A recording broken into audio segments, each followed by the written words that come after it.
ওসমান হাদি চেয়েছিল এই দেশের মানুষের জন্য গণতন্ত্র প্রতিষ্ঠিত হোক, এই দেশের মানুষের গণতান্ত্রিক অধিকার প্রতিষ্ঠিত হোক।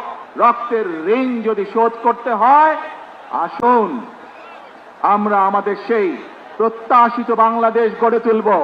প্রিয় ভাই বোনেরা, কয়েকদিন আগে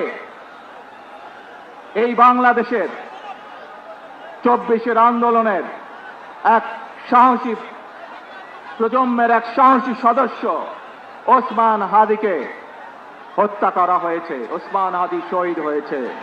প্রিয় ভাই বোনেরা, ওসমান হাদি চেয়েছিল এই দেশের মানুষের জন্য গণতন্ত্র প্রতিষ্ঠিত হোক, এই দেশের মানুষের গণতান্ত্রিক অধিকার প্রতিষ্ঠিত হোক, এই দেশের মানুষ তাদের গণতান্ত্রিক এবং অর্থনৈতিক অধিকার ফিরে পায়।